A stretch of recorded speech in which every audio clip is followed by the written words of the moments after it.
All right, so hi everyone, and welcome to this really important and topical panel. My name is Jewry, and I'm one of the grassroots organisers. This event was set up because a number of us are really passionate about ensuring that our friends, our family, our colleagues, our connections are provided an update on the current events in Israel with the Israel-Hamas war, and also kept across the close to 500% increase in anti-Semitic incidents across Australia over the last 6 weeks. We are so very grateful to our panelists and our moderator for giving up their time this evening. So thank you so much, guys. And I'd like to introduce our moderator who will expertly guide our panels. So David SHAFER. David is an Executive Director, Chief Operating Officer and Chief Financial Officer of ASX-listed Kogan.com, which is a portfolio of retail and services businesses in Australia and New Zealand. David was previously a lawyer at ABL. And so without any further ado, over to you, and thank you so much, Dave. Thank you, Irid, for that kind introduction. Just a reminder to everyone listening that the purpose of this public event is to unpack the Israel-Hamas crisis from 3 perspectives. The first perspective is what's going on in Israel. How are Israelis thinking about the massacre? What's the end game? What's the public mood right now? And what's likely to happen next? The second perspective is how is the Jewish community in Australia thinking about the news in and around Israel and the response to what's been happening in the streets of Australia and in civil society? And the third perspective is how are our politicians responding to what's happening in the Middle East and what's happening in our streets? So we have 3 expert panelists to cover each of those topics. The first is NIMROD Vromen. He's the CEO of a tech advisory company in Israel, while also being a partner at an Israeli law firm, Arnon Tadmor-Levy. He's been a reservist in the IDF for 20 years, having served through 4 of the 6 Gaza campaigns and the Second Lebanon War. He currently serves in the Operation Swords of Iron campaign as a Master Sergeant in the Artillery Corps, and he's logging in from Israel. The second panelist is Alex RYVCHIN, co-CEO of the Executive Council of Australian Jewry, which is the peak organisation for representing Jews in Australia. He's the author of the influential book, The Anti-Israel Agenda, Inside the Political War on the Jewish State. And finally, Senator James Paterson is Shadow Minister for Home Affairs and Cybersecurity. As prior chairman of the Parliamentary Joint Committee on Intelligence and Security, James oversaw the listing of Hamas as a terrorist organisation in its entirety. So thank you so much to each of our panelists for joining. The format of tonight's event will be roughly 1 hour of a panel discussion moderated by me, and we'll have 20 to 30 minutes at the end for Q&A.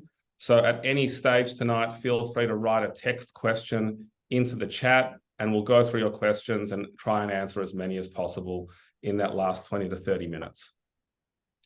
So let's kick it off.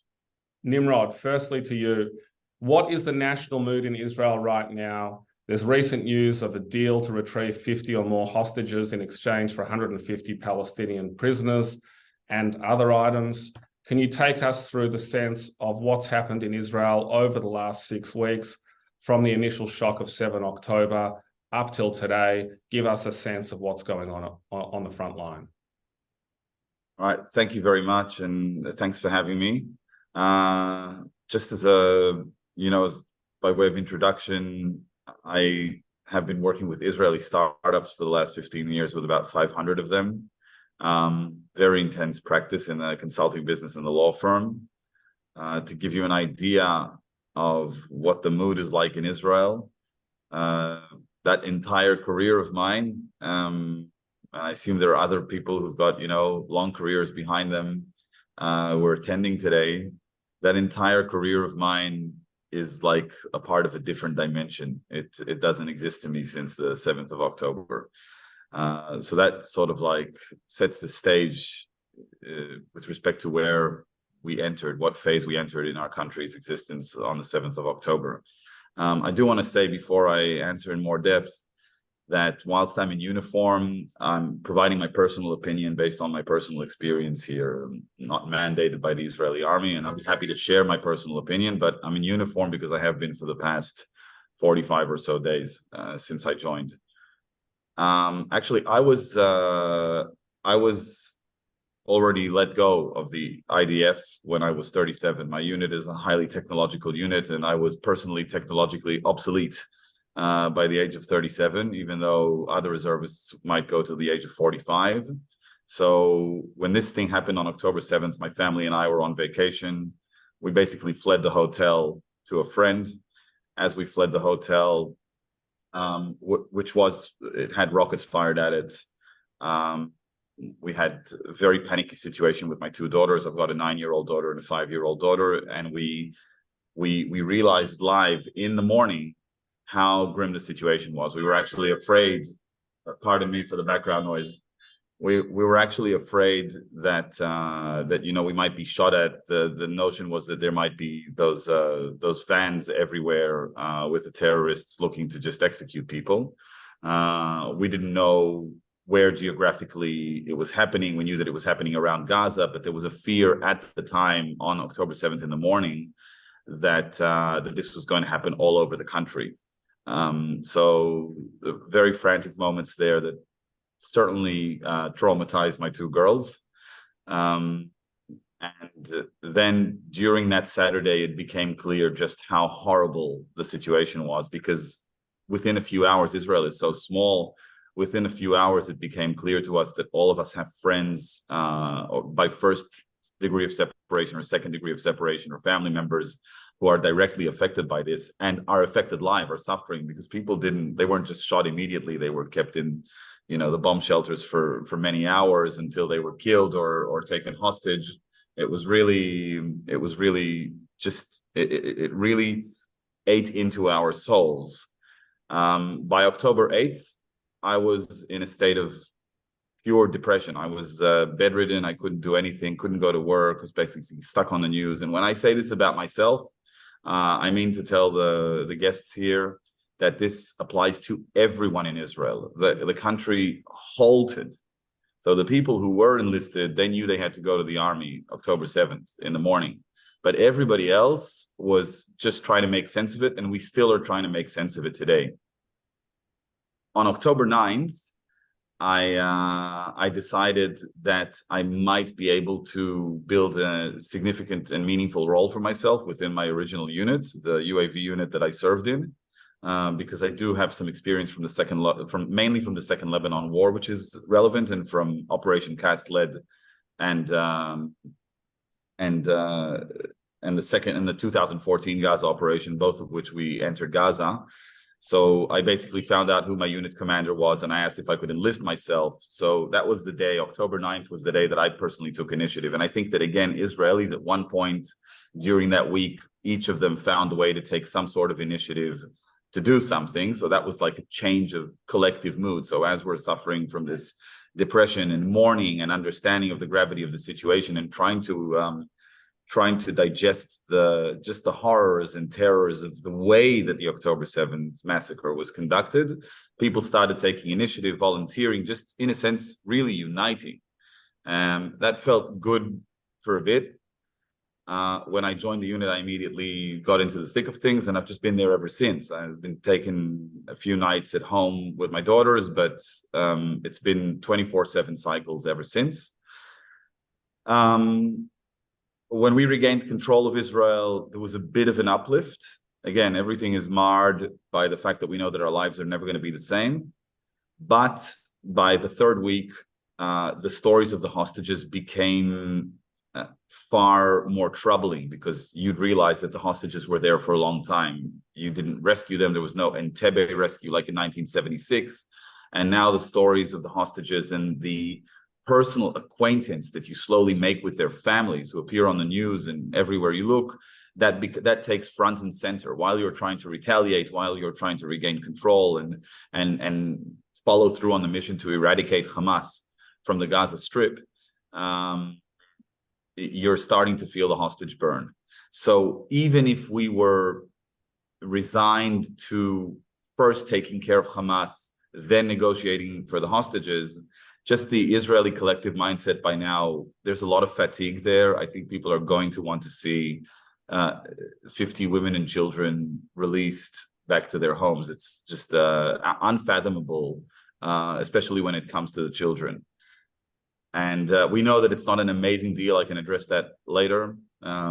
But in terms of like the mood, you asked about the mood. I know that it's a bad deal, and I just want to see these kids not on posters anymore. I just want to see them reuniting with their families. So well, that's where we are now. Over the last 6 weeks, it seems that there's been a singular objective to eradicate Hamas, and that Israel has been very reluctant to retreat from that objective. Is this deal a potential path to retreating from that objective, or is there still resolve within the Israeli establishment to actually follow through and eradicate Hamas from the Gaza Strip? The Israeli establishment has been very clear, including in the official press briefings where they disclose the terms of the deal, that there is no stopping until Hamas is eradicated at all. That is the official instruction, and our politicians have anchored on it towards the public. They said it last night when they disclosed the terms of the deal. So if 5 days went by, which is the time of the planned ceasefire, and we weren't allowed to follow through on the mission afterwards because of decisions among governments, etc., then I think the Israeli public would penalize the government heavily for that. Israelis, there are 200,000 displaced Israelis as well. I know that there are 1 million displaced Palestinians within the Gaza Strip. There are also 200,000 displaced Israelis. The Israelis are displaced by terror. They can't imagine themselves going to live on the outskirts of the Gaza Strip or the northern border. The Palestinians were asked to evacuate ahead of the IDF's mission. And I assume with the intent of letting them go back when it's over. So if we can't address that terror, we're going to have a large part of our country in a state of displacement, our economy at a halt, and I don't see how that's sustainable. So we're going to have to follow through on that objective. So just put yourself in the mind of Hamas. Why would Hamas agree to this exchange if they genuinely believe that their time in power was limited to a number of days, weeks, or months? Surely they believe that there is a path to a permanent ceasefire. Otherwise, they wouldn't actually do this type of deal. This is a great question. We've had many questions about Hamas's intentions and objectives. Just the way they conducted the October 7th massacre, it's almost they invited our most powerful and aggressive response. And then you have to ask yourself if they planned for that, if they planned for the response that they're actually getting. But the way I see it, the way I see it, and it's a sort of like a cheap analogy, but it works when I explain it to other people. If you watch like two chess masters play a chess game, and you've got all the pieces on the board on both sides, you'll rarely see that game end in a checkmate and like a Hollywood moment. You'll normally see, when there are still most of the pieces on the board, you'll see one player moving a piece, and you'll see the other player just backing off and saying, oh, I lost. I see all the eventuations, I've lost. And then they save themselves the next 5 hours of playing and, taking each other's pieces away until the game ends the way that they already know that it's going to end. This is how conventional wars are fought, including in Israel's history. In the 1967 war, when the Egyptian Air Force was taken out, the war was over on the first day. In 1973, when the Egyptian army was surrounded, the war was over. Same goes for other wars in history. Hamas knows, I think they know it just based on how much they succeeded in the first day. I didn't think they thought that they were going to succeed so much in the first day. Just based on that, they knew that already the response was going to be too strong, and they saw that Western governments were providing far more support than they normally do to Israel's campaign. So they had actually realized that they lost. But the thing is, they don't stop playing at that point. They want to draw it out as much as possible to play the entire game, because they're banking on the rules of the game changing, even within this 5-day period. To the extent that the rules of the game don't change, it's going to continue. But there are things that could change the rules of the game. The Americans have just increased their attacks in Iraq now. The Houthis in Yemen have abducted a ship that they claim to be Israeli. It's owned by a person with Israeli citizenship, but it has nothing to do with Israel, apparently. So things are heating up globally. This could stress out Western governments and other governments from this going out into an all-out global war. And then they put more pressure on Israel to stop fighting. They could use this 5-day period to showcase, more clearly, now that they have the time to move around, the damage caused to Gaza, and lobby for the people who believe that an immediate ceasefire is the right solution, to increase their pressure on their governments. So they're banking on the rules of the game changing. Israel's resolve is very strong at the moment. Still, the people here are not content with listening to any background noise at all. Maybe our government is, but our government is also cares a lot for its mandate. So if it succumbs to international pressure, it's probably going to pay the price. And in terms of like where the Israelis are as a whole, and I'm historically a center-left person, I want to follow through on this war until the very end, until the very last Hamas operative. Okay. Thank you. Alex, to you now. So obviously, as soon as this war broke out, or even before the response from Israel, as soon as the massacre occurred on October 7, there were implications for Australia, particularly for Australian Jews and for the Australian pro-Palestinian community. We've seen protests in the streets. We've seen protests in Caulfield, in the eastern suburbs of Sydney. We've seen anti-Semitic chants. How do you believe this war in Gaza is going to impact the Australian Jewish community? And what's the correct response of the Australian political establishment to what is happening in our streets? Well, first, David, I have to thank you and Jewry for facilitating this discussion. It's a great pleasure to be with you guys. And I want to thank my co-panelists, NIMROD, to you for your active service in defense of our state and our civilization. You have my endearing gratitude. And I hope you and all your colleagues complete your mission and return home safely. We're praying for you. And in James, we have perhaps the finest friend one can imagine in the federal parliament. And I mean that with all sincerity, not just the remarks and statements that he's consistently made in this time in our darkest hour, but this is a guy who in his maiden speech called for the embassy to be moved to Jerusalem. So truly, it means a great deal to us. Everything that you do is noted, and it means a hell of a lot to us, James, so thank you.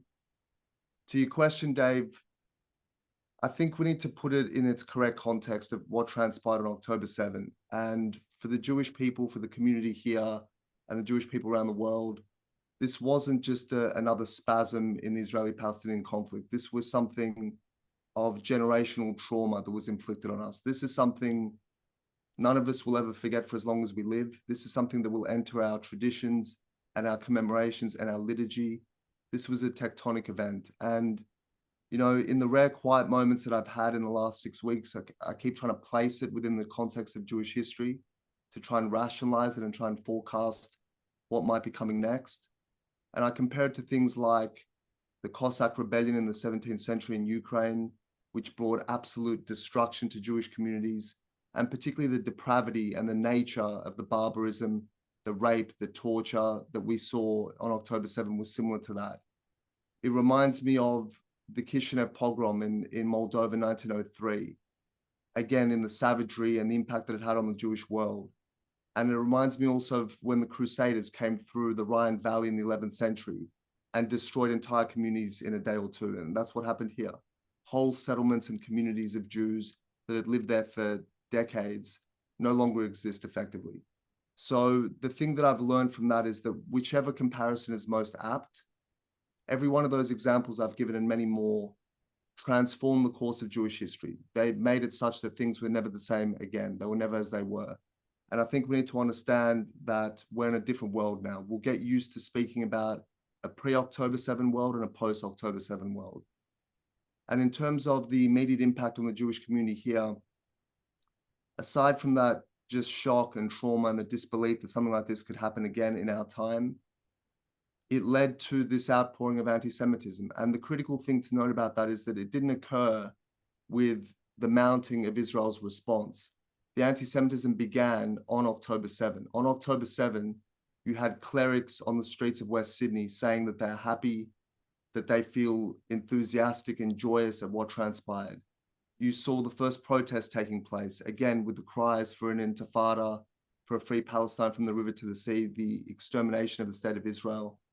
So October 7 didn't create new anti-Semites, but it revealed the depth of the hatred that exists among us. And I think it shook us from our slumber and our complacency. And any illusion or disbelief about the continuing nature of anti-Semitism, I think is gone. One thing that we're left with now as a Jewish community in this country, and I think around the world, is a greater clarity and understanding of who our friends are and who our enemies are. That's been laid bare and made clear.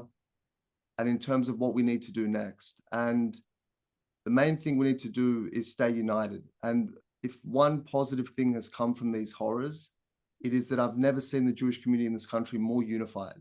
All sectarian, all left-wing, right-wing, any of those petty differences about communal organizations have just been expunged completely. We're totally unified now. I've never seen more people stepping forward saying, what can I do to help? And this is what we need, because we are now fighting a battle on every front, in the political echelon, in the media, of course, online, in the business community, in the legal community. Architects are circulating petitions against Israel, the arts and cultural space, all of these areas. So Alex, on that, so if you go to the pro-Palestine or anti-Israel rallies, however you want to refer to them, and if you speak to some of the principals involved, they will look you in the eye and say to you, I'm not anti-Semitic, I'm anti-Zionist. I don't believe that Israel has a right to exist, or I believe that everyone has a right to be there. I love Jews. I've got lots of Jewish friends. In fact, there are some Jewish people at these rallies protesting with the same slogans of from the river to the sea. So can you unpack for us, what is the difference between anti-Zionism and anti-Semitism, if any, and how do we pass these ideas? Like, what's the correct way to think about the response to the accusation of anti-Semitism that has been leveled at these protests, and their response in saying, we're not anti-Semitic, we're just anti-Zionist? So anti-Zionism has a long history and an interesting evolution. And in the last chapter of my book on Zionism, I deal with it specifically because it warrants that sort of examination. So anti-Zionism began as an internal Jewish position. So in the 20th century, when there was fervent debate in the Jewish world about how to cure the community, the Jewish people, of anti-Semitism, there were two broad views. One was a national movement, which is Zionism, and the other was greater integration and assimilation, which was effectively anti-Zionism, in opposition to a national movement. And so many people who cared deeply for the future of the Jewish people were anti-Zionists. You know, people like Sir Isaac Isaacs here in Australia, people like Edwin Montagu in the United Kingdom. No one would question their commitment to the Jewish people. Even someone like Theodor Herzl, who became the father of modern Zionism, began very much as an assimilationist. He argued for integration. He thought the Jews should, in his words, disappear amongst the crowd. So he was opposed to Zionism in his early days. Mark Twain, who was very fond of the Jewish people and wrote very favorably of them, was opposed to Zionism on the basis, he said, that if you would concentrate so many powerful minds in one place, we'll eventually take over the world. So people opposed Zionism for different reasons and not necessarily out of a hatred for the Jewish people. But the current claim is that the Zionism of today reflects a settler colonial initiative of Europeans to displace indigenous Palestinians 75 years ago. That's the current claim that you would hear if you attended a pro-Palestinian protest in the streets. So is that anti-Semitic? If so, why? It can be, or it needn't necessarily be. It depends on the intent of what the person is saying and believing. And it's very difficult to delve into the hearts and minds of people who repeat these slurs and this sort of jargon that's become, ubiquitous and everywhere in the anti-Israel movement. But again, when you break it down, anti-Zionism today is virtually indistinguishable from anti-Semitism. It was once a legitimate path, but two major things changed it and stripped it of any legitimacy it had. The first was the Holocaust, which disproved the notion that assimilation could lead to Jewish survival. And the second was the creation of the State of Israel. So anti-Zionism at that point ceases to become the opposition to an idea and becomes the opposition to an actual state, the existence of a state. Today, it is the opposition to the existence of a state that has existed for 75 years. So you're talking no longer about the opposition to an idea, but the opposition to a people and the inherent rights of a people.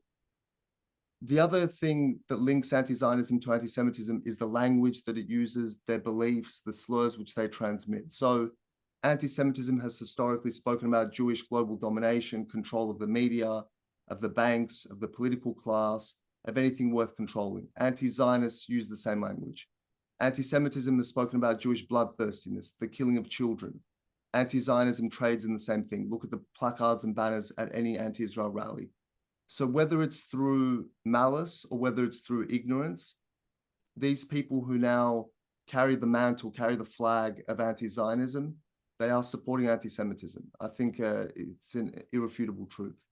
So, I mean, just this morning, our Prime Minister was at the Holocaust Memorial talking about anti-Semitism and how Australia would always be opposed to anti-Semitism.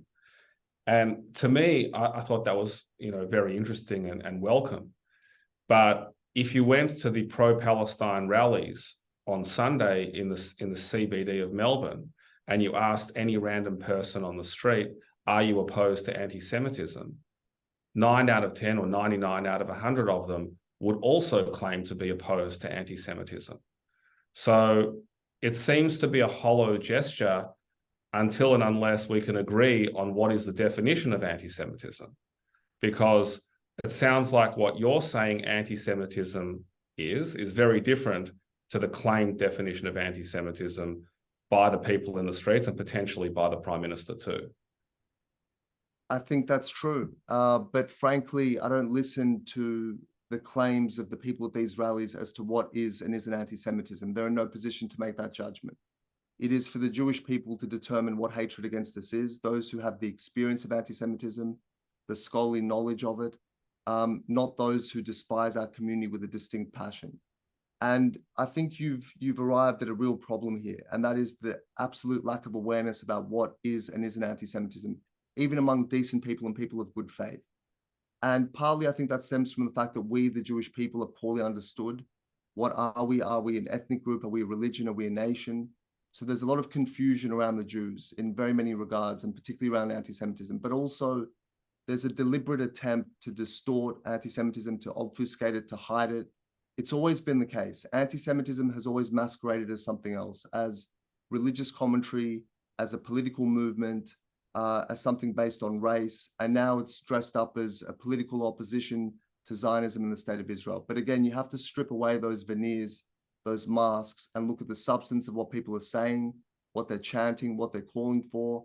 Anyone who takes to the streets in opposition to Israel after October the 7th, after the worst atrocity committed against the Jewish people in our time, cannot claim to be a fond admirer of the Jewish people, no matter what they say. I think it's a nonsense. Thank you. James, thank you for joining us. My first question to you is on the same theme. You might have been observing the ARC Forum in London recently. I was there. Oh, you were there. Fantastic. That was the place to be, apparently.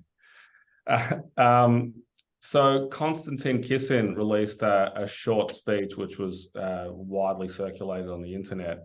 In the speech, he was referring to some of the protesters in London and said, and I quote, "For years now, many of us have been warning that the barbarians are at the gates. We were wrong, they're inside," referring to the protesters in London. Similarly, Douglas Murray was there. And he's been very vocal in relation to this topic, especially to the leaders of the UK.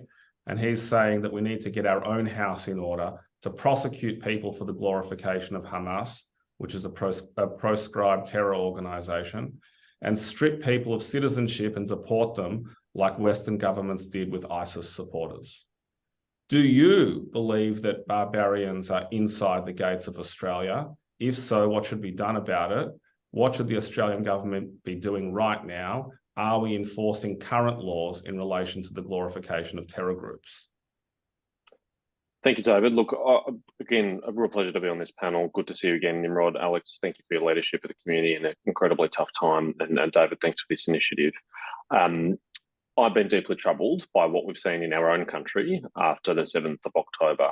Obviously, what has happened in Israel is horrific, but for Australians to see that conflict brought here onto our own streets and see people not just protesting in sympathy towards the Palestinian people, which is, of course, a respectable, understandable thing for people to have concern about, but protesting against Israel, and so quickly after the events of the 7th of October, that was so depressing and so challenging, because the first protest we saw was on the Sunday night, the 8th of October. It was in Western Sydney. It was led by an imam, and it included chants that were not just on the lines of from the river to the sea, which we can unpack and we know what that means, but much more explicit than that. He spoke of his joy and his pride at his Palestinian brothers breaking out from Gaza, breaking into Israel. And it was subsequently justified and defended by the Imams Council. And they said he wasn't celebrating the horrific massacre on the 7th of October. What he was celebrating was the people of Gaza finally breaking free from Gaza, breaking free from their cell, the largest open-air prison in the world, that they call it. But as I've said before, that they didn't break out of Gaza to go for a walk. They didn't break out of Gaza to go to the shops. They didn't break out of Gaza to go to a mosque. They broke out of Gaza to hunt Jews in the streets and kill them, rape them, and kidnap them for the crime of being Jewish. So for anybody in Australia to celebrate that, well before Israel had even got ready to respond, let alone commenced its response in Gaza, shows something deeply disturbing about people who are here in our country.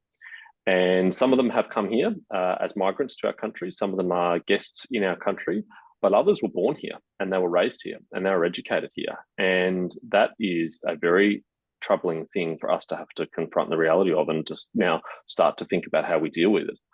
Because it is not sustainable to have people who think that's an acceptable way to behave and an acceptable thing to celebrate. So what do we do about that? Well, Australia has, since the end of the White Australia policy, a non-discriminatory migration program, both on the basis of race and religion. And no one proposed to change that. No one, myself included, would want to go back to a day where we discriminate against people on the basis of their race or religion when they come to this country. What I think we could do better as a country, and I don't have the exact policy solution for this, but it's a general direction that I think is important that we think about, is screen better for the values of the people who come here. It's not about your religion, it's not about your race, but it is about what you believe. Are you coming here to Australia to sign up to our Australian values? Are you coming here to Australia to be part of our Australian identity? And are your views and is your worldview compatible with that of Australians?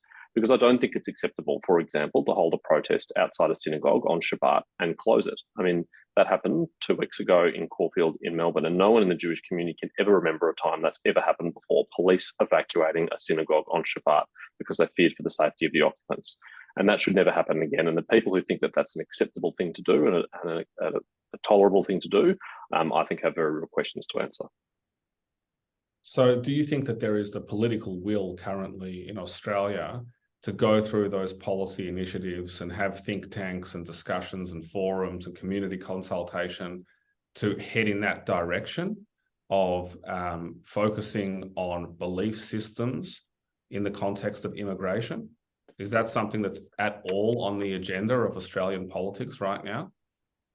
No, I think it's highly unlikely that you would see, particularly this government right now, open up a conversation on that. And they're highly sensitive to the pro-Palestinian sentiment in some sections of the community, and frankly afraid of those segments of the community and the consequences for them politically if they're seen to get too far away from those groups in the community. They're under real pressure on that left flank. So I don't think they're in a mood to do that. But the other part of your first question was about, are we enforcing the laws that we already have on the books adequately? And the answer is clearly no. When people can shout "gas the Jews" as they did in Sydney Opera House, when they can bring to rallies pictures of Hassan Nasrallah, the leader of the listed terrorist organisation Hezbollah, when they can make incitement, chants of incitement at their rallies, including from the river to the sea, but many other horrific chants of incitement against Jewish people in Israel, and there are no consequences for them, well, then they'll continue to behave with that impunity. And the whole purpose of the years of anti-vilification and anti-incitement laws that we passed at the state and federal level in this country was to prevent things like this from happening and to punish people who are perpetrating it. And I just don't think we've seen sufficient will to enforce those laws and sufficient energy behind enforcing those laws, and really sufficient leadership from the political level to make clear that this kind of behaviour is totally outside the bounds of acceptable conduct, that you can protest, but there are limits to how you can conduct yourself when you protest. I mean, that drive-through of the eastern suburbs of Sydney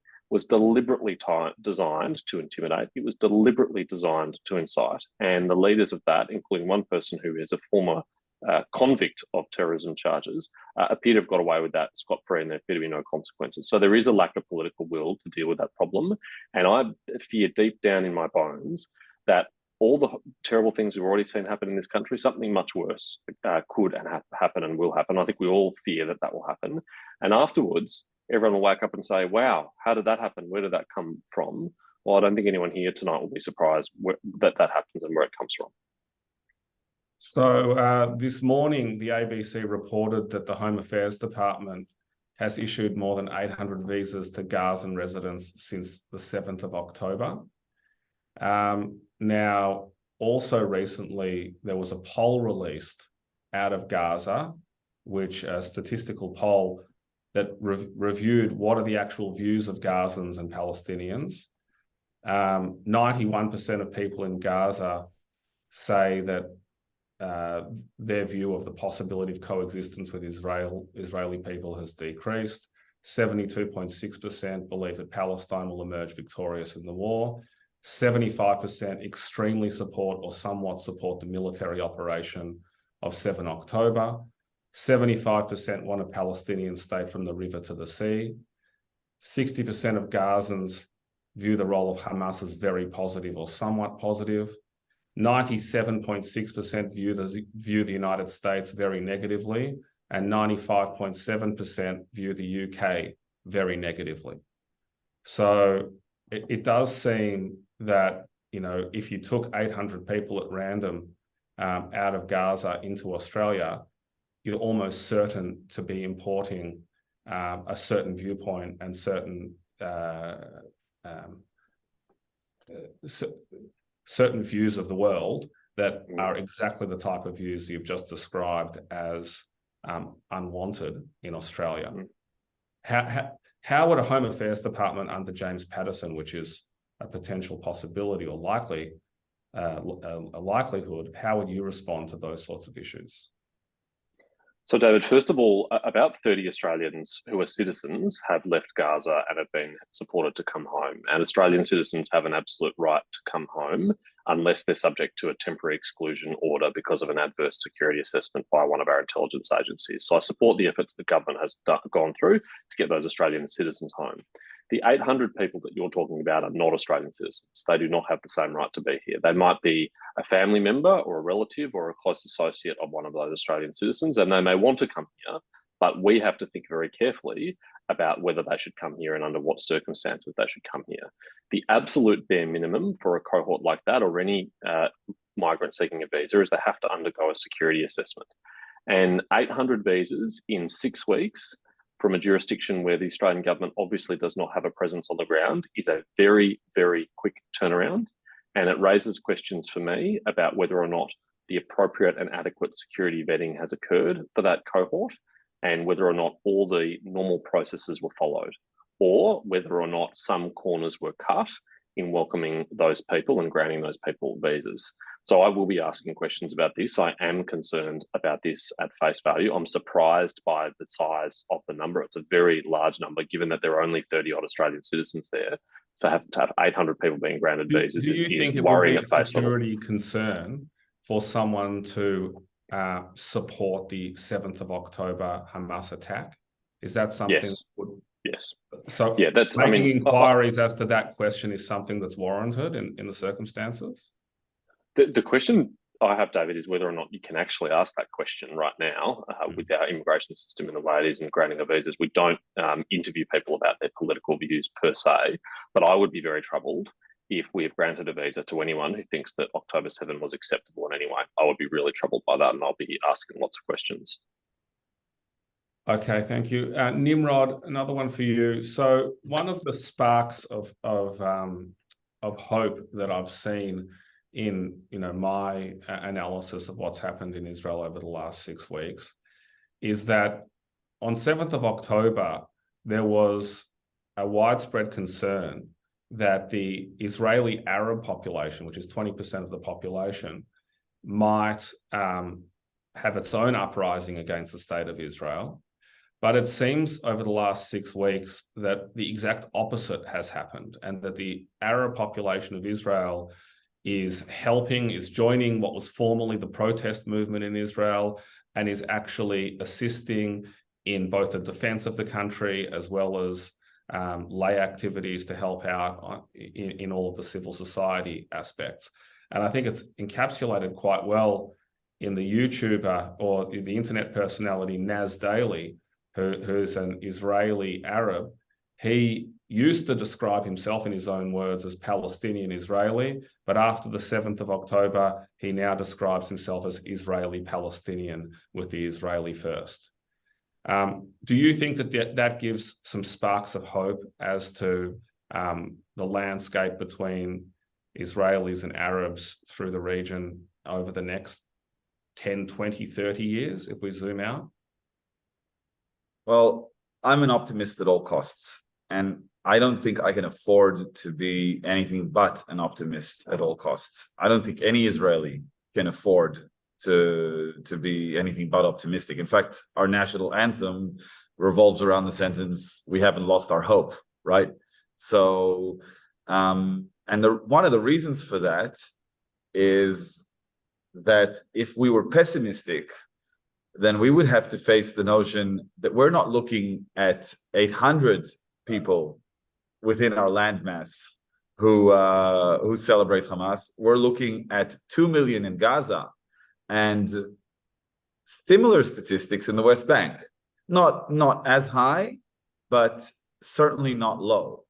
It was actually higher according to the poll that I looked at. The role the Hamas plays in the West Bank is a little different. It doesn't flaunt its terrorist or its militant arm. It flaunts its social impact, local social impact arm, a little bit more community arm in the West Bank. So I think that they relate to it a bit more. Plus, you have to understand how the population is really dispersed in the West Bank to get how this happens. But the fact of the matter is, I didn't know if I would say this during this talk, and I didn't coordinate it with you. Last night, my 5-year-old daughter went to sleep with, my wife put her to sleep, and they were having this talk before she fell asleep, and she said, "Mommy, can I see pictures of Gaza?" And my wife said, "Yes, I can show you tomorrow." And she asked her, "Are there children in Gaza?" And my wife said, "Yes, there are children in Gaza." And my daughter said, "Well, they must be so poor. They must be so poor. I'm so sorry for what they're going through." And my wife said, "Yes, it's difficult for them." My daughter said, "It's difficult for them because we're firing bombs at them, aren't we? And their houses are falling down on them." My wife said, "No, we're not firing bombs at children. We never target children. We're trying to hit the bad guys." It's 5-year-old, so we have to simplify it, right? And then my daughter said, this is the bit that I'm concerned about. She said, "Well, these bad guys, they're parents. They're parents to these children. These children are going to grow up to be Gaza. We have to bomb these children as well." And my wife said, wait a second. We don't bomb the children. We don't have to bomb the children. We don't have to do that. And my daughter, who's clearly terrorized, she just wants to get this terrorizing effect as far away from her as possible, said, no, mom, listen to me. I'm telling you, they're going to grow up to be Gaza, because she said Gaza to her is Hamas, because that's the word that she hears. And the challenge that we have ahead of us is to educate and give hope, right? And where I have hope, I assume that people can change their opinions over time. Two, I believe that what contributes to these fanatic sections of society, and in our case, Gaza, is segregation and the negligent transfer of power to educate these communities to their extreme community leaders. Okay, so if I were accepting people into my country, or if I wanted to prevent the next Gaza offensive, I would be as religious at enforcing our values through education, through working that into their education system after this war, as I am religious at eradicating Hamas. Okay, so we have to believe that. Otherwise, we are facing solutions to this terrible situation which are unrealistic, but most importantly, inhumane. There's no world in which 2 million Gazans leave Gaza and are refugees elsewhere, which takes them away from here. And there's no other solution, despite the fact that, anti-Zionists would love to say that we're genocidal. We're absolutely not. That's not happening either. So they are there. So we have to make a bridge. We have to connect. Now, you asked about Israeli Arabs. The difference between Israeli Arabs and the Gazans is that despite the fact that they're in closed communities, there is enough of a relationship. There is enough of transactionability between the communities to know how much we already have to lose. Okay? So an Israeli Arab woman can do all the things that an Israeli Jewish man can do, obviously, but she can't do all these things in a lot of other Muslim countries. This is a liberal democracy. There are freedoms. Once you've earned your freedoms and you enjoy them, I think it's a more powerful aspect of liberal democracies than what a lot of religions have to sell. Mind you, religions have to sell very, very good values as well. But in terms of like the freedoms that they're experiencing here compared with what they would be experiencing in Gaza, they know what they have to lose, and they have been completely involved. And I think that as a community, they've been exceptional. Obviously, we still have to look out for the extremes, even within Israel, because they could, turn the tide on that. So, I mean, that argument is basically the view that if we create something of value in Gaza, a beautiful life, something to lose, that they're less likely to be radicalized. I mean, Sam Harris, the famous thinker, says that the Western world has essentially been lying to ourselves to believe that they hate us because of poverty or because of borderlines or because of the absence of something to lose. They hate us because of it's a holy war, that it's a jihadi war, and that they have been radicalized in the spirit of jihad over many, many years. And as a result, there is nothing that can be done to combat that, and that the only solution is to effectively treat this as someone who can't be negotiated with and who needs to be dealt with militarily. What's your view on that? Right now, there's no negotiation. If it were up to me, no ceasefire, no nothing. We're following through. We're going town by town. We're locating Hamas operatives. We are gaining a huge amount of human. If you know intelligence terms, human means that the Gazans are snitching on them. Forget what they're saying out in the open. They are snitching on them in droves because they don't want to suffer under them anymore. That's what's happening, and that's why we're going to complete this mission unless the rules of the game change. So that's what has to happen right now, for many reasons, and just because of the extremity and the savagery of October 7th. It has to be pushed back as far away from us as possible. Afterwards, however, I know this, this rhetoric of the Western world has been lying to itself. I don't know. I think the Western world has a tendency to rest on its laurels and be a little bit lazy in its following through of agendas, right? So we're living a life that we enjoy. We know what we enjoy. We're flaunting it. We accept, refugees, immigrants, etc., believing that they will look at us and say, "Oh, let me copy that." Okay, but we don't fully assimilate them. We certainly don't fully assimilate them into our education system, and we let them live in their own communities. Within their own communities, we tend to be lazy in monitoring who their leaders are.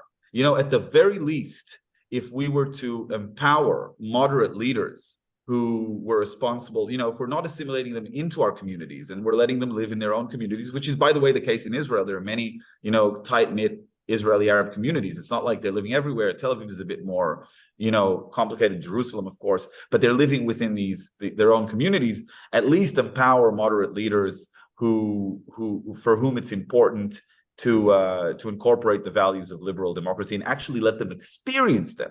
Otherwise, what you're having is people who are living in your landmass, in your territory, seeing how much you enjoy life, but they're still on the outskirts. They're still segregated from you, and that sort of like radicalizes. So for me as an Israeli, I cannot afford to adopt there's no negotiation approach in peacetime. I want to make a difference here, right? We know in Israel what it's like to be in war and in peace. In war, we speak Arabic. We're full on Middle East and we're following through right now. But in peacetime, we have to morph. We have to be agile, and we have to invest as much energy in demanding some sort of bridge as we do in demanding the eradication of Hamas. And that's what I tell people who yell, ceasefire now, free Gaza, free Palestine. I tell them, wow, you are the most anti-Palestinian activists I could see. You are spending all of your energies on promoting the Gazan initiative at a time when nobody's going to listen to you, nobody who matters. Because I'm in Israel and I know that you don't matter. We're going to follow through if you're saying this. However, if you spend the exact amount of energies, fighting for Gazans, paying for Gazans, put your money where your mouth is, right? In peacetime, instead of just letting them radicalize and cultivate their hate and their vengefulness until they conduct the next attack, don't be surprised when we respond. We have too much to lose. We've built a really great country here, and we want to protect it. And we don't care what anybody, around the world says about that once we're in defense mode. Alex, I want to turn to you on the topic of Western civilization. Now, I don't know if you've seen the speech from Barry Weiss, but she gave a great speech where she basically compared the response of the Western world post-September 11 to post-10/7. And in her words, quote, "The difference between 9/11 and 10/7, two massacres of innocent people, symbols to their killers of Western civilization, was the reaction to the horror. The difference between 9/11 and 10/7 was that the catastrophe of 10/7 was followed on October 8 by a different kind of catastrophe, a moral and spiritual catastrophe that was on full display throughout the West before the bodies of those men and women and children had even been identified. People poured into the streets of our capital cities to celebrate the slaughter."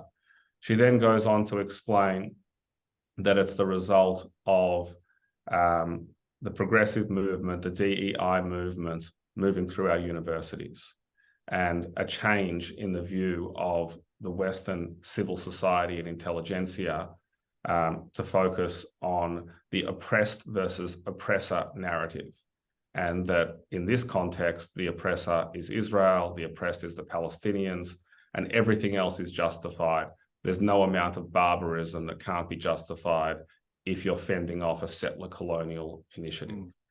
So that is the predominant view, not just of the protesters, but it's rife through our universities. How do you think the Western civil society needs to get its own house in order in that regard?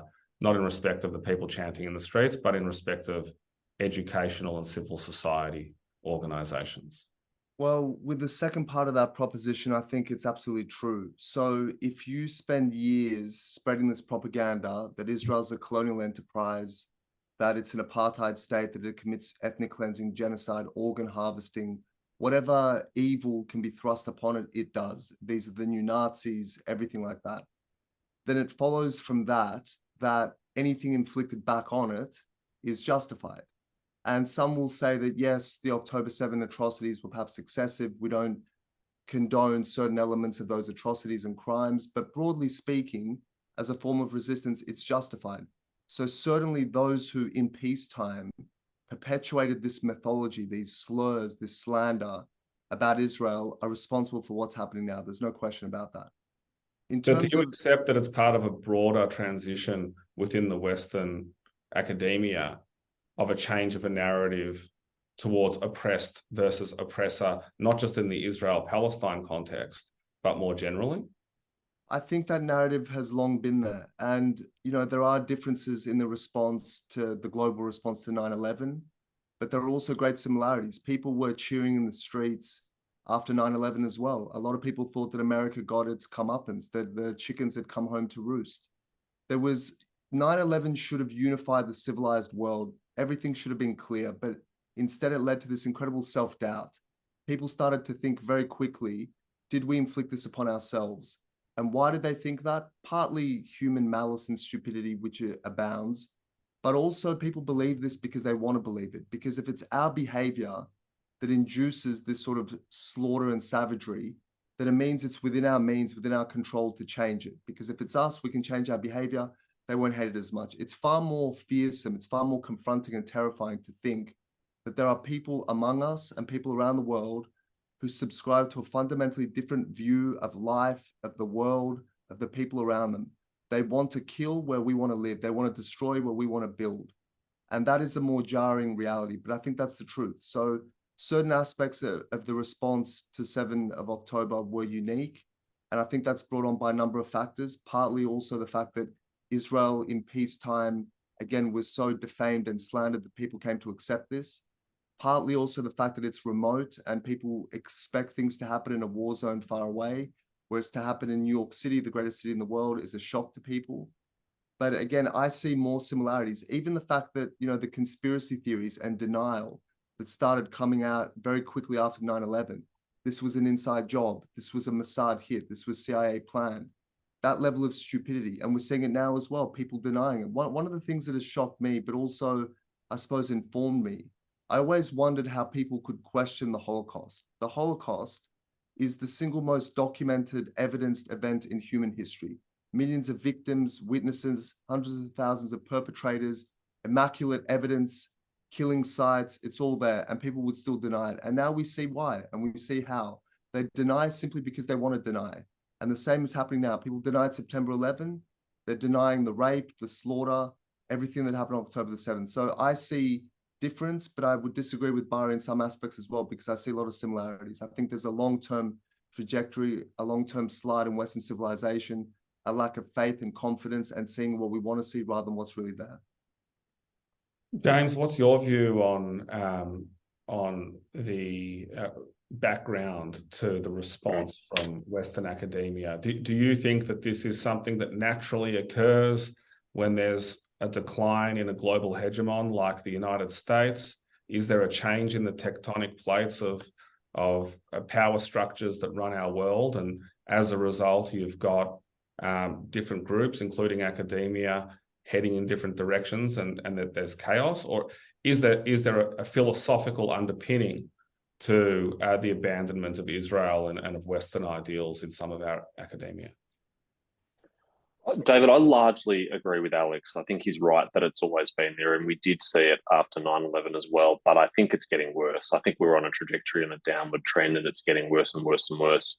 And I am disturbed by what is happening in our universities and what we're hearing from some of our academics, particularly American university campuses, which have some of the most extreme academics in the world.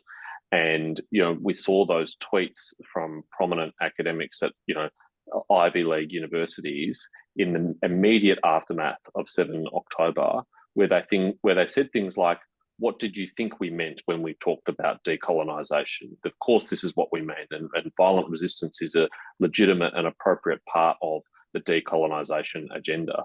Well, I mean, if that's true, if that is what they mean by decolonisation, then we've got a very serious question to ask ourselves as Western societies: is should we permit this dangerous ideology to be taught to young people that radicalizes them and tells them that violence against civilians is an acceptable way to achieve the aims of their political project? I mean, the classic definition of terrorism is that you believe in violence to achieve your political ends. And so I think we do have to think about that really carefully. And one of the things I've been most disturbed by is the prevalence of denialism about what's happened on 7 October. I have parliamentary colleagues on the Labor side who tell me that they have young constituents who they have met in the community, who have come to see them in their office, who genuinely believe, sincerely believe, that 7 October did not happen, or that if it did, it was manufactured by Israel, that there were actors, that this is all fake. And they tell them, I've seen it on TikTok, I've seen the videos, it explains this is all fake, it's not real, it's imagined. Now, I have seen the 43-minute unedited, uncensored vision that taken from the Hamas cameras. It will stay with me for the rest of my life. It is the most horrific thing I've ever seen. And I'm someone who's able to say to those people, it is real, I know it's real, I've seen it. But many of them just don't want to believe. They actually would much rather believe that Israel created this, that this is a fiction, because it fits their worldview and it reaffirms their worldview of everything they've been taught about Israel. And this comes back to our education system and the ideas that have been propagated through it, and really the libel and the vilification of Israel that's been allowed to happen on our university campuses, not just in the classrooms, but in the classrooms and on campus. That's raised a generation of young people willing to believe the worst when they hear it, and conditioned to believe the worst. And no wonder we see these protests on the streets with no empathy or no understanding of what's happened to the Jewish people. So what can be done about that? You're a politician, you're potentially going to be part of a government in the next few years. What can be done to set the agenda or change the curriculum of some of Australia's leading universities and or high schools? Is this a problem that, again, is on the agenda at all to solve among your parliamentary colleagues? Not as much as it should be, but now's the time for us to be thinking about these things. I was there this morning at the opening of the redeveloped Holocaust Museum in Melbourne, and I heard the Prime Minister speak and I heard Peter Dutton speak, and they were very sincere and very well-meant words about how we must make sure that future generations understand the truth of the Holocaust, and that's what the purpose of that centres like that are. And we need to make sure that they are having great outreach to young people in schools, so that well before they ever set foot on a university campus, they have learnt about the Holocaust, they understand that it is real, and they are determined, like we all should be, that it never be repeated. But I think we do have to look at what's happening in our universities. I mean, what is troubling about it is that it's your money, it's our money, it's our taxpayers' money, it's student fees that are going to fund some pretty extreme people propagating some pretty awful ideology, and who excuse it or explain it away with cute terms like anti-Zionism, when we really know that Zionist today in the modern world is used as a way of talking about Jews without saying Jews. No one ever owns up to being anti-Semitic, but they very proudly say they're anti-Zionist, and we know that's what they really mean. I think the adoption of the IRA definition of anti-Semitism is a really important thing that more of our universities should do. Some of them have, many of them have not. We've got a lot of work to do there, because that at least gives us something concrete to work through and work from, and understand what are the bounds of what's acceptable and unacceptable here. And before we get to Q&A, I just want to raise one topic for you, Senator Patterson, and maybe you, Nimrod, as well. It was mentioned in passing before, but in the past, since 7 October, there have been more than 80 attacks on American bases in Syria and Iraq. Yesterday, US troops at Al-Assad Air Base in Western Iraq reportedly came under drone attack, and there was a limited response from the US targeting a vehicle linked to Iranian proxies near Baghdad. Are you concerned that this is now growing into a regional war? And, what is the risk that this expands into direct action with Iran and or Russia? Are Russia and China involved in this situation somewhere behind the scenes? What's your macro view on this very specific battle and its impact on the regional and global players? That's to you, Senator. I'll have a quick go first, and then Nimrod will be interested in your views. There is absolutely an increasing alignment between authoritarian states, including Iran, Russia, China, and North Korea. We've seen that in the war in Ukraine, where China is the principal financial sponsor of Russia's war. North Korea has become one of the main arms suppliers, and Iran is another one of them. And we are seeing it in this conflict too, in that Hamas, Hezbollah, the Houthis, other Iranian proxies in the region are being activated by the IRGC to wage war on Israel and the United States and other allies in the region. Now, at this point, it doesn't look like it has crossed that threshold into much more overt and open conflict. But frankly, I think the Iranians have got away with far more than they should have at this point, when they are effectively waging war on American military personnel, and so far, as far as we can see, not bearing any consequences for that. There's been no overt or obvious retaliation on the IRGC directly, and I'm very troubled by that. The objective that the United States very clearly has is to keep Hezbollah out of this conflict. And so far, largely, that appears to be successful. And that is a very welcome thing, because that would be catastrophic for everyone. I have no doubt in my mind that Israel would prevail and would do so with the support of the United States and others, but it would come at a very high cost to many civilian lives and others, and that's not what we want to see. So that's clearly what is guiding the Americans' restraint in their response to the Iranians, and the Iranians are being clever in the way in which they're using proxies in an arm's length way, but quite sophisticated weapons have been deployed here. Cruise missiles have been fired towards Israel. Drones are being used against American bases. I mean, this is not amateur hour stuff. This is highly sophisticated, and it can't happen without the IRGC financing, coordinating, and supporting it. Nimrod? Yeah. Well, I think about this a lot when I have, my energies to do so, because if this evolves into an all-out war, we're smack in the center of it, and I can't really comprehend what that will mean for my family and for my friends and loved ones and for me. But it is an option. I saw a short video about how quickly the world devolved into the Great War, into World War I. Just in it, like this chain of events, where the first event you would never tie to a 5-year, tens of millions of people of fatalities war. So it can certainly go there. But there's it's saying in Hebrew as well as it is in English. It's darkest before the dawn. That's an optimistic approach. I was 13 when Israel signed its peace agreement with Jordan, which is a relatively strong peace agreement that we have. Even though they suspended relations with us, that is a sort of way for a Hashemite kingdom with a majority Palestinian population to, go on a pause, on a break with Israel before going back to a strong peace agreement. We signed the peace agreement with Jordan. We could have used the momentum of the Jordanian peace agreement to sign stronger peace agreements with the Palestinians on or around 1995 and 96. That was the atmosphere in Israel. In fact, there were people driving in Israel with stickers on their cars saying, at least let's keep the Golan Heights, because they were feeling like we're going to make peace with the Palestinians, and then we're going to make peace with the Syrians and give up the one strip of land in Israel that we are really scared of giving up, because it gives the Syrians territorial control over us. And at the time, the Syrians were a functional nation, far more than they are today. So people were thinking about that. They were like, okay, we're going to follow through with the Palestinians. This was happening, as crazy as Arafat was. And then buses started blowing up. Now, October 7 had 1,400 people die on one day, and we're sort of having the trickle down of the stories, and we saw the videos, Facebook Live, etc. But when public transport in the middle of your metropolis blow up with children inside and kill 20, 30, 40 people at a time and blow them to smithereens, and it's this random, and it's the first time you're really, really facing like a high frequency suicide bombings. Like, oh my God, so many people are willing to take their lives and blow themselves up just to kill me. And your mother doesn't let you go out with your friends because she's afraid you'll blow up on the bus, yada, yada. That was traumatizing. And most of those terror attacks were by a young organization that was essentially formed to terrorize the Israelis away from a full peace with the Palestinians, and that organization was Hamas.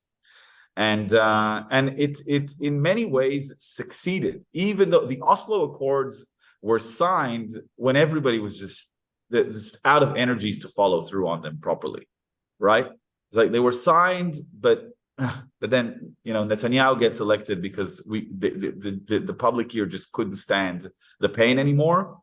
And we had a good leader in Rabin who would frequently say that the people who died in the buses were victims of peace, which is a crazy statement that worked circa 1995 until he was shot. Didn't work for everyone, but we didn't have the energies to follow through on the Oslo Accords. Guess what? We were at the precipice of a very significant peace accord with Saudi Arabia, of a normalization and essentially a peace agreement with Saudi Arabia. It would have enabled us to begin trading on this landmass. It would have connected Australia, India, Saudi Arabia, Israel, Europe, right? We're already having, I think we have direct flights to Australia thanks to some of these arrangements, if I'm not mistaken, but they would be shorter if I believe if we have those agreements in place. So we were at the precipice of that. And ironically, the IRGC uses its most useful idiot, the Shiite Iranians, is sort of like allow the Sunni Hamas leaders and they don't care about the actual Gazans themselves, but they allow them to basically pull the same trick again 30 years later, to dissuade the Muslim nations around the world from signing any agreement with genocidal Israel, and to dissuade the Israeli public from signing an agreement with any Muslim who demands anything, because the Saudi Arabians are making demands that would scare off a terrified Jew. They want the access to nuclear power so that they can protect themselves from Iran. So does Hamas succeed in doing this? I don't know. But this war there's a lot more at stake in this war than just repopulating the outskirts of Gaza, the towns on the outskirts of Gaza. Because there is so much at stake, yes, I believe that there is a probability that it devolves into a regional conflict. Having said that, or even an all-out war. Having said that, and this is important for me to say proudly, okay? There are a lot of advantages to democracies, even when things don't always work, even when not all of our leaders are leaders that we, fully respect or that we voted for. The advantages are that even if there is corruption in some democracies, it's not institutionalized corruption. Decisions are made within government's tenures, and there's changes of guard, relatively frequent changes of guard, so corruption doesn't settle. And when that happens, our militaries are far stronger than the opposition. Totalitarian regimes will flaunt a strong military, will show you that they have drones and that they have missiles and that they have these capabilities, but they are rotten on the inside. And you can see this very clearly on the border of Ukraine and Russia. Because in our minds, don't tell me that any one of us didn't think that Russia would just plow through the Ukraine before we were ready to defend it. At the end of the day, with Western support, but no Western soldiers fighting there except for the Ukrainian soldiers, the Ukrainians are relatively holding their ground, comparatively speaking. And they are exposing what corrupt systems put in the battlefield. And we're in a sense doing that as well. I want to finish on another optimistic note. Last week, on one of the days, we can't say when, we had a successful in-army usage of the Iron Beam. This was published in the news in Israel. I don't know if you've heard of the Iron Beam. I assume Senator Patterson has. The Iron Beam makes the Iron Dome look like sticks and stones. It is a laser-based protective system that costs zero. So the Hamas and the Hezbollah are very proud at firing rockets at us, because every $400 rocket that they fire at us, which, by the way, its operatives immediately die afterwards. It's the last thing that they do in their life is to throw this rocket at us, hoping to randomly kill some civilians. They fire, and then they say, yes, but we caused the Jews to spend $40,000 on an interceptor, or $700,000 if it's one of our bigger ones, or even $2 million if it's the Arrow. Well, this beam costs nothing, and it protects tanks, and it protects from mortar shells, etc. So the nice thing about Israel is that it's relatively always a technological advancement away from changing the entire battlefield, which is what I'm hopeful will happen. So I hope we have enough time to do that and test out these defensive systems, that we do what we need to do in Gaza, and that the IRGC proves that it is not courageous enough to face us head on. It will use its proxies, and none of the proxies in and of themselves, none of them independently serve as a threat. Let me ask you one final question before we turn to Q&A. Under the Prime Ministership of Naftali Bennett, he had a protocol called the Octopus Doctrine, where he essentially said that up until the time that he was Prime Minister, the status quo in Israel was to respond to the tentacles of Iran, being Hamas and Hezbollah. So if there was any action brought against Israel by Hamas or Hezbollah, they would respond directly to Hamas or Hezbollah, but Iran would remain immune. Under the Bennett Octopus Doctrine, there were a lot of mysterious assassinations and fires and explosions inside Iran, because he wanted to not attack the tentacles of the octopus, but strike at the head. And do you think that there is the possibility here for Israel to try to end the conflict by striking at the head of the octopus? I doubt we're going to get like a condensed Hollywood version of this drama, as much as I'd like it to be over really soon and get back to pre-October 7 life, which is also just, it's a dream that won't come true. Nothing's going to be the same after October 7th. But no, this is going to be longer. This is going to play out longer, even if inside the Israeli government, people agree that attacking the head is more effective than fighting the proxies. Right now, nationally speaking, mate, they came out of Gaza, and what they did to our people is just we're only there. We're mentally only there. We go to sleep with it. We cry every 2 hours. We need to take care of Hamas. This is a personal thing right now. Now, whether or not Israel then does the strategic thing and faces Iran head on, there are various ways to do that. We had the Munich massacre happen to us.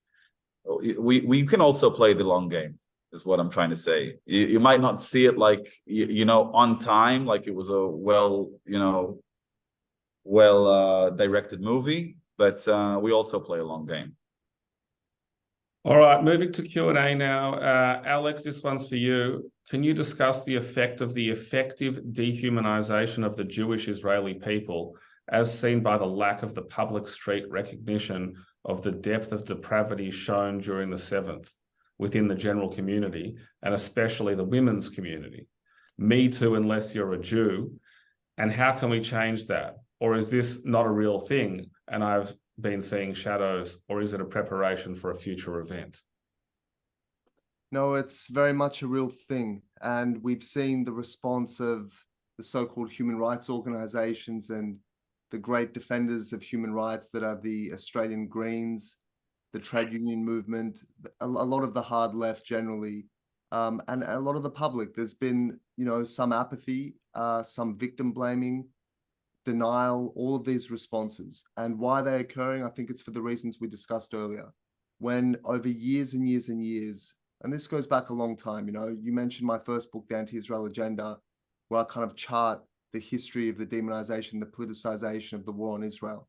You look at things like, 10th of November 1975, the UN declares Zionism to be racism. So if Zionism is racism, we are all racists. and we deserve everything we get. That's how it goes. If we're committing genocide and ethnic cleansing, we have no right to be there. And yes, there may be excesses, but ultimately resistance is justified, as they chant at their rallies every week. And these things are an inevitability and to be defended. So this is the consequence of a long-term debasement of the Jewish people and the state of Israel. It stems partly from anti-Semitism. It stems partly from a hatred of Israel, which, as we've discussed, is often one and the same. In terms of changing it long-term, I mean, we've seen so much ugliness emerge, but also, as I said, it's made things a lot clearer. It's exposed the hypocrisy, the dishonesty of a lot of segments of our society. I think that a lot of people who maybe viewed the Greens as a legitimate political actor will no longer do so. I think it's exposed a lot of the issues on university campuses, the power of social media to poison young minds, and of platforms, particularly like TikTok. There's now talks about banning it in the United States, which I think would be welcome in the circumstances. So, you know, it's made things very clear, but it's also shown us the amount of work we have to do on multiple fronts. And I think, as James spoke about earlier, you know, we're concerned by the universities, but it begins much earlier than that. You know, a lot of young people already come to university with a certain ideology, which is then just affirmed in that environment. So it's got to begin in the schoolyard. It's got to begin with greater engagement with Jewish kids to understand who we are as a people, that we are human. And then maybe over generations, we'll see a change, but it's a huge battle. Senator Patterson, first, thank you and all the panelists. I have seen a dangerous narrative shift in the discourse from a two-state solution towards a one-state solution. This is coming from Palestinian supporters openly being supported by the Greens and the progressive left. We saw this openly put forward as the solution by Francesca Albanese and the other person on Q&A. Is this something being discussed at government level? And does the government have a plan to address this dangerous change in narrative before it gains support in the wider secular Australia? This is a really good question, and I am really disturbed by the growing popularity of this idea and talking about it as if it's a plan for peace and a plan for harmony, and we're going to have this wonderful liberal multicultural democracy on the land of Israel with Palestinians and Jews living aside each other like some kind of cartoon. Let's all be really clear about what this would actually mean. It would mean the end of the state of Israel. It would mean wiping out Jews on the land of Israel, which is what the advocates of this idea really want. When they say from the river to the sea, they mean it, and they mean that that would be a place that would be completely unsafe for Jews, and they hope the Jews would leave, and the ones that didn't would face a very serious fate.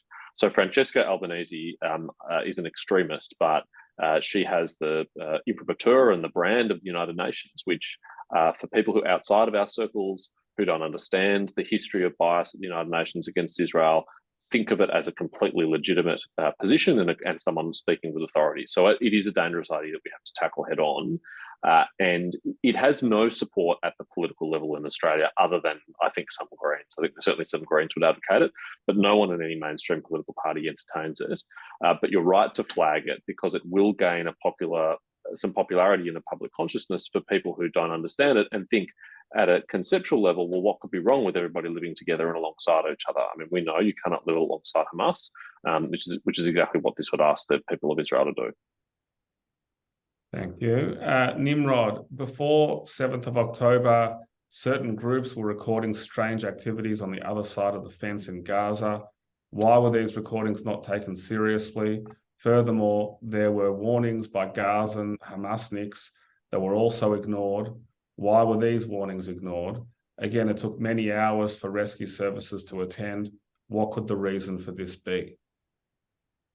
I think there's an implication in the question that either there was a reason for all of this being ignored, or there was something untoward going on. Yeah, it could be an implication. I read the way the question was asked by Talia. I'm not entirely sure. It could just be just a genuine attempt at understanding how such a horrible thing Why happens. don't you answer both ways the question? Yeah. Yeah. So this question is asked in various ways. Sometimes it directly alludes to some conspiracy. Most most prominently some sort of like potentially a false flag operation, where either Israel attacked itself, or Israel purposely ignored the signs and signals and allowed both the Hamas to penetrate Israel and allowed the Hamas to operate within Israel for the first 8 hours to sort of like exacerbate the damage that they were causing and the trauma that the nation would be caused, so that Israel could wage some sort of war and escalate the situation in the country, maybe for the prime minister to get away from his indictments at the moment. But when these questions are asked this way, I like to say two things, and Senator Patterson has already heard me say this. The people asking these questions have three proverbial pills in their hand that they can take. Okay, one of them is everything is a conspiracy theory. The United States took down the Twin Towers. Nothing you see on the news, absolutely nothing is real. Don't even turn the TV on. And then what I advise these people who believe these things, in order for them to be happy, is to just, drink more alcohol, go swimming or something. There's no, that just means you have absolutely no influence on your reality. Okay. The other alternative is that this world is so crazy that we live in some sort of like simulated reality. Not even factions within our world control what's going on. This has some sort of like higher entity that's just making things happen. There's no semblance of choice. And again, I say, go drink, go get wasted, just to do whatever makes you happy and isn't necessarily lucid. But if you're courageous enough, face reality. Reality is complex, really complex. Learn it. See how these things happen. Really break it down. And I'm happy to break down October 7th for you. Israel was in 10 months of political unrest. All of our institutions were focused on the protests and were focused on a judicial reform, which is actually a crowning moment for a democracy when it amends its constitution one way or another. We could have come out of the judicial reform with a constitution, which would have been essentially a really good result for the democracy, and some amendments to the judicial system that may have been required to a certain extent, despite the veracity of the protests. We were, as a nation, focused on that. We had a relatively long period without an offensive in Gaza that included an incursion. The last one was in 2014. If you look at Israel, 6 years after the Six-Day War, we were surprised in Yom Kippur also in a manner that presented an existential threat to Israel due to an intelligence mistake on our most holy day, on Yom Kippur. So when institutions sort of like invest their energies in certain areas, either inside Israel, suddenly the West Bank became a more important focal point for Israel than Gaza. And when you believe that you have a relationship with Gaza that is transactional, okay, there's money being wired, there is some form of transactional relationship, there are employees coming in to Israel over a long period of time, then that's the point in time where you start seeing drills like training sessions of Gazan of Hamas terrorists on the border, and you analyze them as training sessions. You don't analyze them as preparation for war. Additionally, and this is, by the way, what happened in the Yom Kippur War. The Syrian and Egyptian armies were talking about a mutual training exercise a lot. And we ignored other indications that it was preparation for a war. Now, regardless of how you read it, there are people in the intelligence corps that are supposed to be devil's advocates to the head of the intelligence corps and always bring a different scenario.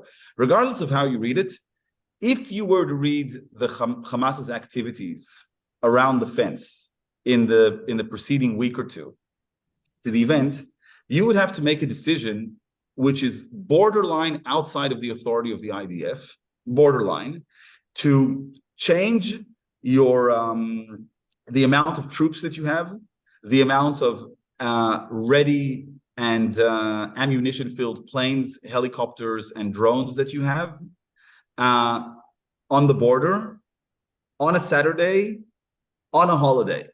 You have to make that decision. You have to say, from now on, every Saturday until we change our assessment, the army is going to be at full capacity. That costs a lot of money. You really, as a state that has to disperse its resources, you have to make a decision that has actual cost to that. Isn't there also another theory that as a result of Netanyahu's coalition partners, there was a bigger deployment in the West Bank with 32 battalions in the West Bank and only 2 battalions guarding the fence as a result of the coalition partners sort of having that better focus or bigger focus in the West Bank and taking the eye off the ball in Gaza? There was, comparatively speaking, there were many more battalions in the West Bank. There was actual activity and noise in the West Bank.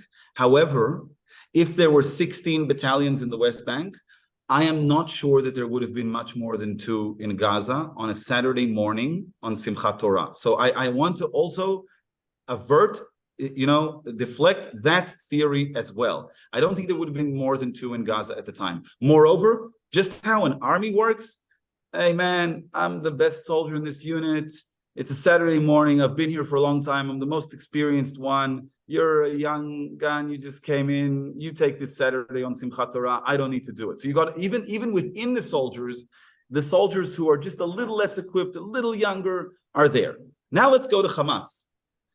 Back in those 90s, when they conducted those suicide bombings against us, how were they so effective in infiltrating Israel every time?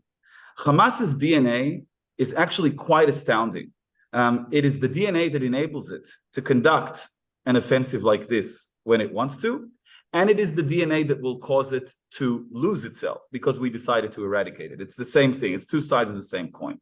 Hamas's operatives have absolutely no freedom to improvise, and they know almost nothing about the other cells within the organization. You've got 3 to 5 person cells. They're getting instructions from one commander, and only that commander gives instructions to 3 to 5 cells, and that's the way that they work. And nobody knows anything about anything else. So as far as they don't know what they're going to do until the very last second, because their lives are so unimportant to Hamas that Hamas says, "Oh, we're sending you on the suicide bombing right now. Guess what? Go to the mosque, say your prayers, and go to suicide bombing." What we've been training for. So when an intelligence doesn't focus itself, and it may hear one cell planning an infiltration, or pick up on one cell maybe planning an infiltration, or see one cell training, you don't anticipate, if you have the wrong conception, you don't anticipate all of them doing it at once.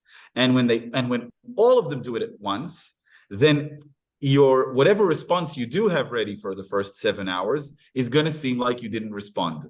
Guess what? We had planes in the air in the first 7 hours. They took out, I would say, about 200 operatives. But then try to think deeply. And again, this is a long response. And think about how problematic it is. To convey the true answer is taking me about 5 minutes.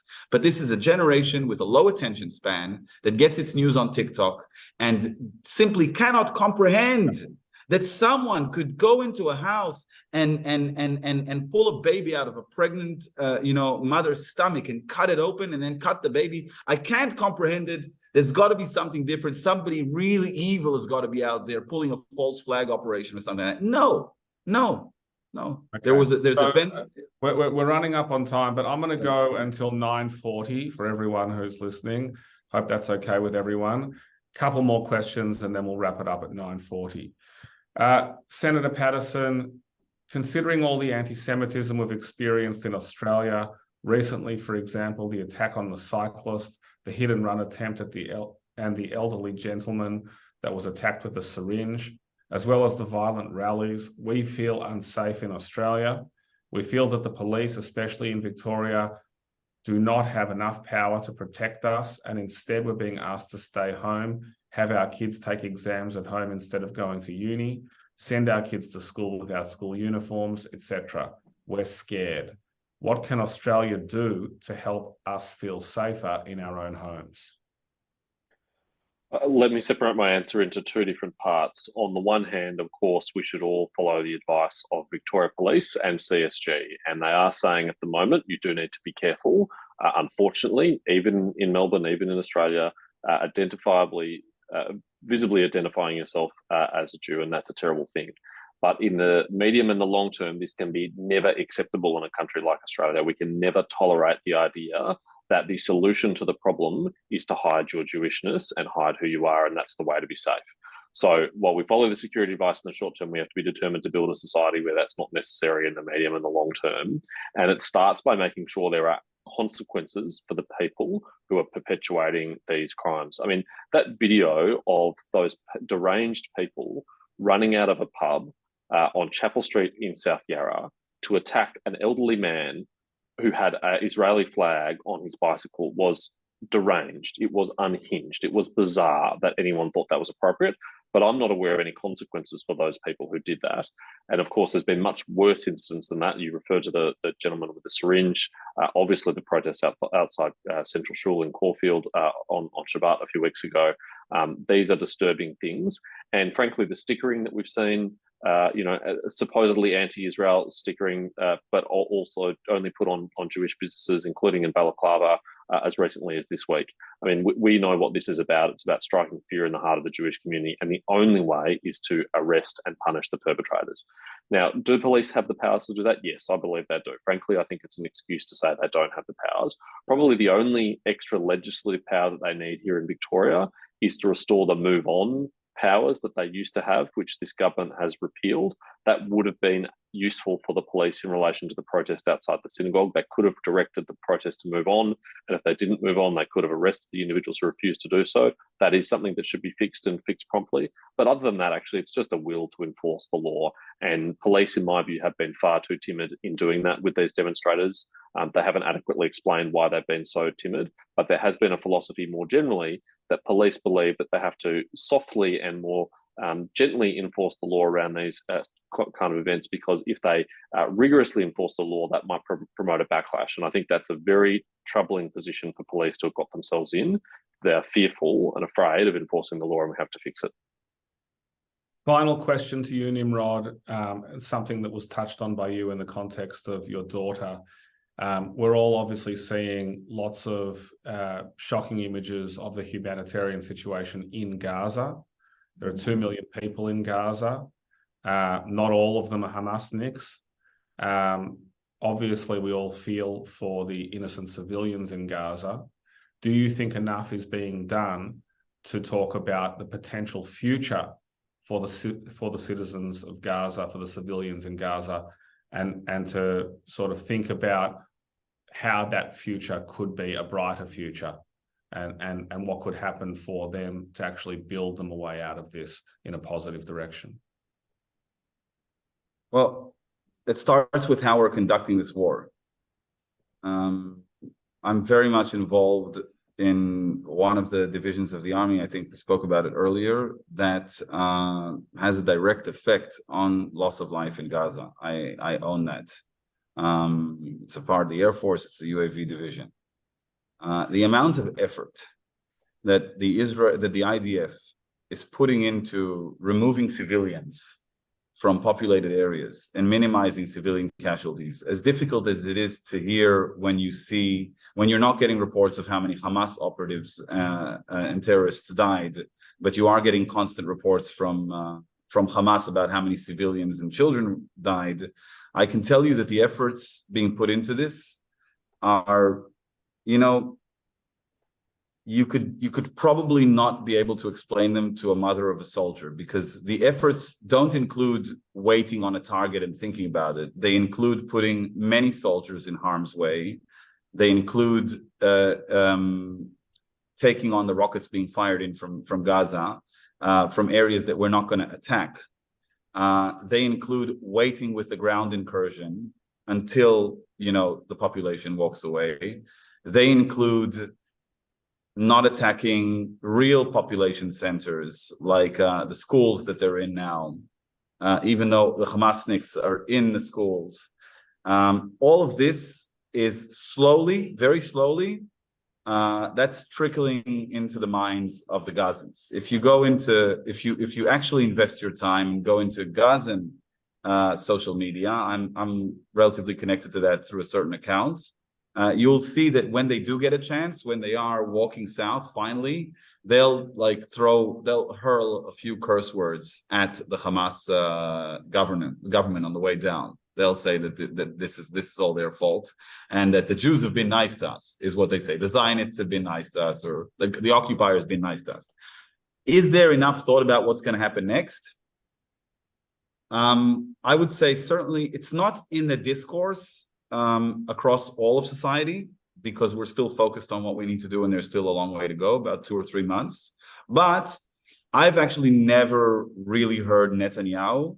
I've always heard Netanyahu speak in terms of victory, but in his last 2 press conferences, he has spoken in terms of victory and then ensuring that this will happen, that this will never happen again, by making sure that the Gazans will never want to make it happen again, that they can build a life there. This is the rhetoric that he's built. Now, cynics will say that Netanyahu likes to paint a picture of a distant future because you will conclude that he's the one who's going to lead us there, and that's how he stays in power. However, I do welcome the change in rhetoric, that he's thinking long term about what to do after in Gaza. He said that in the last 2 press conferences, and yeah, sure. I mean, within our homes, we think about that. What's going to happen next? I mean, if my 5-year-old daughter's more limited logic leads her to believe that they're simply going to be terrorists and kill us all, which actually reflects what's happened up until now, then we should probably do something different. So we speak about that, and I certainly tend to invest more of my time in the public sector to sort of think about Israel's future and preventing this from happening by doing things a little bit differently than we did in the past.